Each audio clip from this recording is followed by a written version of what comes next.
Shri Venkateswara gold తాకట్టులో ఉన్న మీ బంగారాన్ని విడిపించి కొనబడును.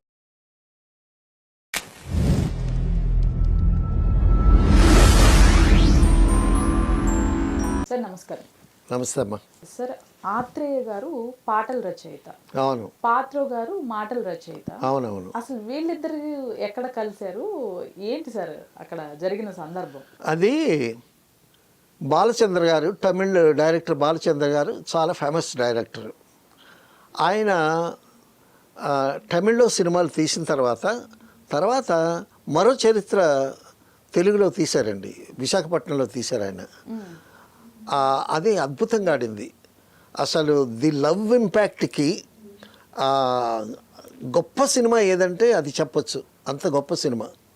సో ఆయనకి తెలుగు సినిమాల మీద, తెలుగు ప్రేక్షకుల మీద కూడా బాగా నమ్మకం. అందుకోసమని తమిళ్లో సినిమాలు తీసినా వాటిని తెలుగులో డబ్ చేస్తాడు ఆయన. అందుకోసమని ఒకసారి ఆత్రేయ గారి చేత పాట రాయించడం కోసం అటు తమిళ్లో కన్నదాసం రాసిన, తెలుగులో ఆత్రేయ గారి చేత రాయించేవాళ్ళు. అయితే ఆ సినిమాకి మాటల రచయిత పాత్రో గారు. సో జనరల్గా ఆత్రేయ గారితో పాట రాయించడానికి ఒక కో డైరెక్టర్నో, అసిస్టెంట్ డైరెక్టర్నో ప్యాడు, పేపరు, ఈ కలం ఇచ్చి పంపించవచ్చు. ఆత్రేయ గారు తిప్పి తిప్పి తిప్పి తిప్పి ఎప్పటికో రాస్తాడు. అయితే ఆత్రేయ గారు లేటుగా రాస్తాడని, పాత్ర అయితే ఈయన కూడా సహా రచయిత కదా, ఈయనైతే బాగుంటుంది, పాట తొందరగా ఇస్తాడు ఆత్రేయ అని చెప్పి పాత్రని పురమాయించారు. పాత్ర మీరు వెళ్ళి ఆత్రేయ గారి దగ్గరికి వెళ్ళి పాట రాసి తీసుకురండి అది ఇదని పంపించారు. పంపిస్తే కారు తీసుకున్నాడు పాత్ర గారు. కారు తీసుకుని డ్రైవర్ని తీసుకొని పాత్ర గారిని ఇంటికి వెళ్ళి పాత్ర గారిని ఎక్కించుకుని,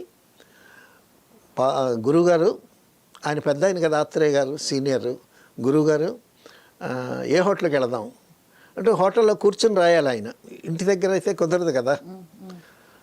సో కారు పోనివ్వండి అని అన్నాడు. అనంటే కారు వెళ్తూ ఉంది. కారు వెళుతూ జెమినీ స్టూడియోస్ వైపు వచ్చి అక్కడ పామ్ గ్రోవ్ హోటల్ కనిపించింది. గురుగారు పామ్ గ్రోవ్ హోటల్లో కూర్చుందామా అని అన్నారు. ఈ సినిమా జనం అంతా వస్తారా, ఇక్కడ గందరగోళంగా ఉంటుంది అంటే పద అన్నాడు. వెళ్ళిపోయిన తర్వాత కొంత దూరం వెళ్ళిన తర్వాత సవేరా హోటల్ ఒకటి వచ్చింది. గురుగారు సవేరా హోటల్ బాగుంటుంది కదా, ఇక్కడ కూర్చుందామా అని అన్నాడు. ఇక్కడే వద్దన్నాడు. సరే పదవై అన్నాడు. సరే అలా వెళుతూ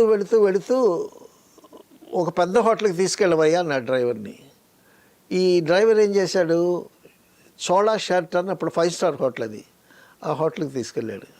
గురుగారు 5 స్టార్ హోటల్ అండి ఇది, చోళా హోటల్, ఇక్కడ కూర్చుంటే మీకు మంచి మూడ్ వస్తుంది, పాట చాలా బాగా వస్తుంది అది ఇదని. అంటే కొంచెం బూస్టప్ చేయాలి కదా మరి ఆత్రేయ గారిని. ఆత్రేయ గారు కదలకుండా కూర్చుంటారండి. కూర్చొని అలా ఆలోచిస్తూ ఉంటాడు. ఆయన్ని ఇన్స్పైర్ చేయాలి. ఇన్స్పైర్ చేస్తే బాగా రాస్తాడు, తొందరగా రాస్తాడు. ఆ ఇన్స్పైర్ చేయటానికి ఒకనొక సందర్భంలో నేను అక్కినేని నాగేశ్వరరావు గారితో పనిచేసేటప్పుడు ఆత్రేయ గారి గురించి ఒక మాట చెప్పారు. సీనియర్ సముద్రాల కంటెంట్ లేకపోయినా పాట అద్భుతంగా రాస్తాడు, ఆత్రేయ గారు అక్కడ కంటెంట్ ఉండాలి, సందర్భం ఉండాలి, సందర్భం ఉంటే బాగా రాస్తాడు అని చెప్పాడు నాగేశ్వరరావు గారు.